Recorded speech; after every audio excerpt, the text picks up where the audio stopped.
হরে কৃষ্ণ, রাধে রাধে। মৌমিতা পরিবারে আপনাদেরকে জানাই অনেক অনেক শুভেচ্ছা ও অভিনন্দন। আজকের আলোচ্য বিষয়টি হচ্ছে মা কালীর জন্ম কিভাবে হয়েছিল এবং আবির্ভাব কিভাবে ঘটেছিল, এই সম্পর্কে জেনে নেব এই ভিডিওর মাধ্যমে। শ্রোতা বন্ধুরা, আজকের এই ভিডিওটি আপনারা কিন্তু পুরোটাই দেখবেন, প্রথম থেকে শেষ পর্যন্ত। আপনারা কিন্তু মা কালীর সম্বন্ধে অনেক কিছুই জানতে পারবেন। বন্ধুরা, একবার ভাবুন তো, একজন দেবী যার গলায় ঝুলছে নরমুণ্ডের মালা, শরীর জুড়েই রক্তের আভা, তার উপস্থিতিতেই সবকিছু ভয়ে উড়িয়ে দেয়।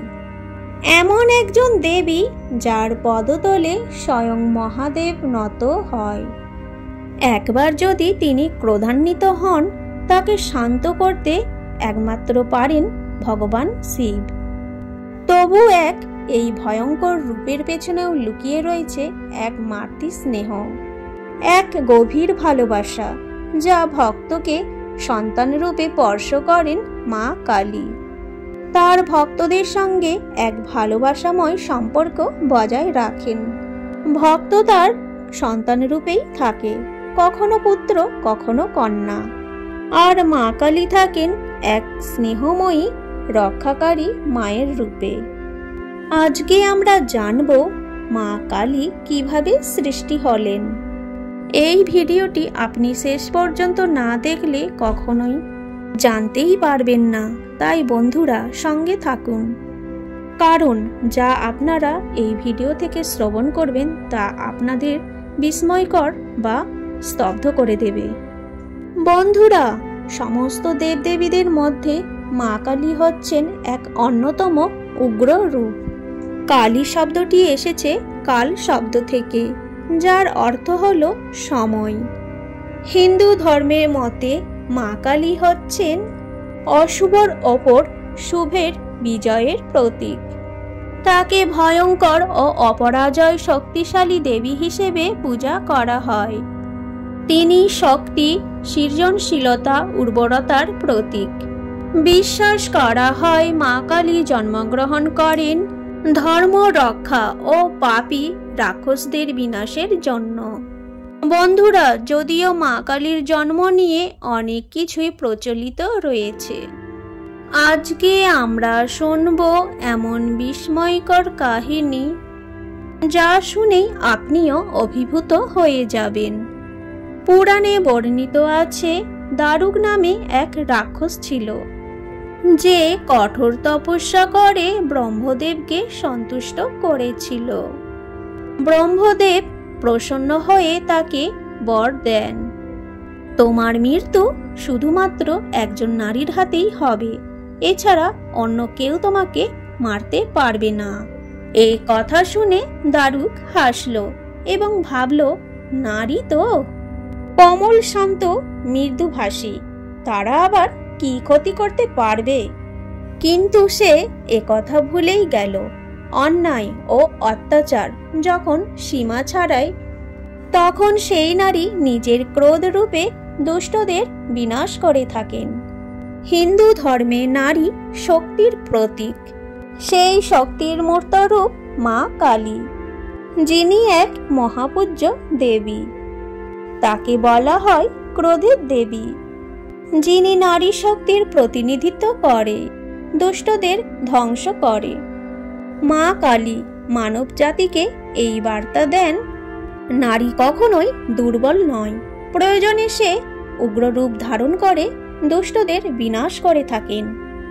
ব্রহ্মদেবের কাছে বরদান পাওয়ার পরেই সেই দারুক নামের রাক্ষস এতটাই অহংকারী হয়ে উঠেছিল যে তার আনন্দের সীমাই ছিল না। বরদান প্রাপ্তির পর সে নিজের শক্তির অপব্যবহার করতে শুরু করল। ব্রাহ্মণ, মুনি, ঋষি এবং দেবতাদের জীবনও সে দুর্বিষহ করে তুলল। তার প্রভাবে যজ্ঞ, অনুষ্ঠান, পূজা সবকিছুই বন্ধ হয়ে গেল এবং স্বর্গলোকও দখল করে সেখানে রাজত্ব করতে লাগলো। দেবতারা একত্র হয়েও তার সঙ্গে যুদ্ধও করেছিল, কিন্তু পরাজিত হয়ে তারা সকলেই ফিরে আসে।